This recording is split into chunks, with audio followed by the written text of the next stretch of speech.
பார்த்தா ஒரு அமைச்சர் மேலே ஏறி உட்காந்துருப்பார்.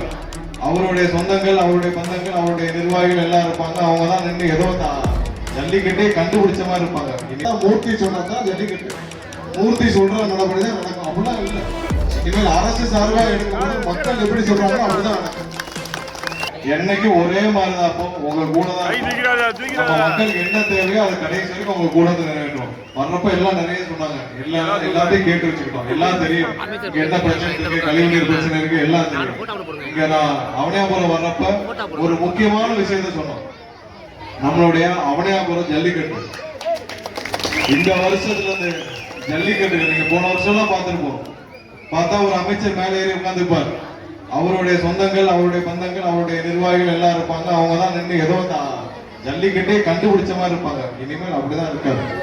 பொதுமக்கள் நீங்க தான் மேல இருப்பீங்க, நாங்கெல்லாம் கீழே இருப்போம். இதை நான் பிரச்சாரத்தையே சொன்னோம். முதலாவதா இனிமேல் எந்த ஜல்லிக்கட்டுலயும் இந்த அமைச்சர்கள் மேலே ஏறி நிற்கிறது, அவங்கதான் குடும்பத்தினர் மேலே ஏறி நின்றுக்கிறது, அந்த பகுதி மக்கள் உள்ளே வர முடியாம வெளியில் நின்று எட்டி பார்க்கலாம் இருக்காது. முதல் முக்கியத்துவம் இங்க இருக்கிற பெரியவர்கள். நீங்களே ஒரு கமிட்டி ஃபார்ம் பண்ணி சொல்லுங்க. நீங்க தான் மேல இருந்து துவங்கி வைக்கிறதான அரசுல இருந்து கலெக்டர் எல்லாம் துவங்கி வைக்கட்டும். மேல இருந்து பாக்குறது நீங்க தான். நாங்க ஓரமா நின்று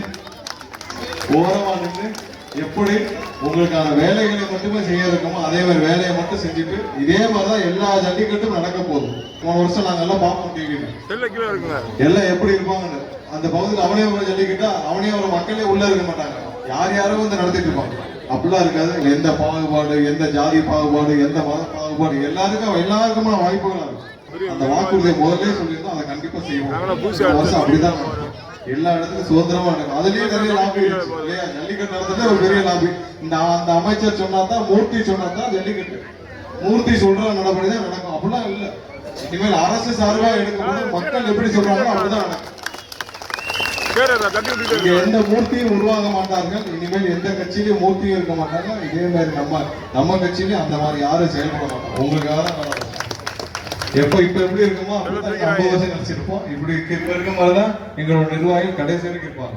நாளைக்கு உள்ளாட்சி தேர்தல் வரும். எங்க நிர்வாகிகள் தான் கவுன்சிலர் வருவாங்க. உங்க கூட இருந்து, உங்க கூட களத்துல இருந்து இவங்க தான் வேலை பார்ப்பாங்க. இதுக்கு முன்னாடி கவுன்சிலர் யாரும் பார்த்திருக்கீங்க? என்ன பாக்கலையா? யார் ஏரியா பக்கம் வந்திருக்காரு? கவுன்சிலர் எல்லாம் ஏரியா பக்கம் வந்திருக்காரு. நான் போன தடவை ஒரு இடத்துல பேசுறப்ப சொன்னேன். என்னாச்சு? போன தடவை பேசுறப்ப சொன்னேன், கவுன்சில் தான் 20 கோடி 30 கோடி கொள்ளையடிச்சாங்க. உடனே பயங்கர கோபமா எங்களை பார்த்து கொள்ளையடிச்சேன்னு சொல்லமா? உண்மையை தான் சொன்னேன். ஏதாவது போய் சொன்னா தைரியம் இருக்கா? உங்க கவுன்சிலர் எல்லாம் திமுக கவுன்சிலர் லிஸ்ட் போடு. 4 வருஷத்துக்கு முன்னாடி 5 வருஷம் முன்னாடி என்ன சொத்து பட்டியல் வச்சிருந்தீங்க, இப்ப என்ன சொத்து பட்டியல் வச்சிருக்க? தைரியம் தான் வெளியே விசாரிச்சு யார் தவறு செஞ்சாலும் கண்டிப்பா 100% நடவடிக்கை. விஜய் முதலமைச்சராகி 4 வாரம், இது 5வது வாரம் ஆயிடுச்சு. எப்படி இருக்குன்னா அவை தலைமைச் செயலகம் இது அங்க எல்லாம் வர்றதே பாத்தீங்கன்னா காலையில அவ்வளவு கூட்டம் வருது. எல்லாம் பொதுமக்கள். இன்னைக்குதான் பொதுமக்கள் தலைமைச் செயலகத்துக்குள்ள வராங்க. வந்துட்டு ஒவ்வொருத்தரும் அந்தந்த அமைச்சரை பாக்குறாங்க, சந்திச்சு பேசுறாங்க. இதுக்கு முன்னாடி தலைமைச் செயலகத்துக்கு போய் நம்ம தான் கவுன்சிலரே பார்க்கலையா, அப்புறம் அமைச்சரை பார்க்க முடியும்? அப்படி இருந்த சூழ்நிலை மாறிடுச்சு. 9:30 மணிக்கு வந்துடுறாரு அண்ணன் விஜய் முதலமைச்சர். 9:30 மணிக்கு வரவர் மதிய சாப்பாடா அங்கதான். இது வரைக்கும் முன்னாடி தலைமைச் செயலகத்தில் யாராவது வந்தாங்கன்னா காலையில ஒரு மணி நேரம் இருந்துட்டு ஏதாவது நிகழ்ச்சி ரிப்பன் கட் பண்ணிட்டு நிகழ்ச்சியை முடிச்சுட்டு கிளம்பிடுவாங்க. அப்புறம் வீட்டுல அவங்களோட சொந்தம் பந்தம், அண்ணன் தம்பி, இல்ல மகன் மருமக, அப்படிதான் ஆட்சியை அப்படிதான் மேனேஜ் பண்ணிட்டாங்க. ஆனா இப்ப அப்படிலாம் இல்லை. 100% மக்களுக்காக ஒவ்வொரு நேரமும் பாடுபட்டு இருக்கிறார். கண்டிப்பா நாங்களும் அப்படிதான் வேலை பார்ப்போம்.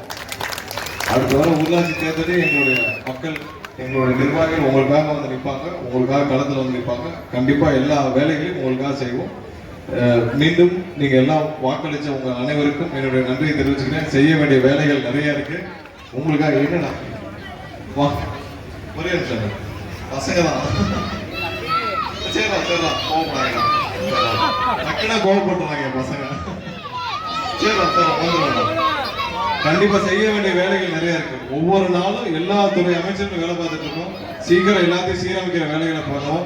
மீண்டும் வாக்களித்த உங்கள் அனைவருக்கும் என்னுடைய நன்றியை தெரிவித்துக் கொண்டு இப்ப அடுத்தடுத்த ப்ரோக்ராமுக்கு நலத்திட்டங்கள் பற்றி எல்லாம் வழங்குவாங்க. அனைவருக்கும் மீண்டும் நன்றியை தெரிவித்து விடைபெறுவேன். நன்றி, வணக்கம்.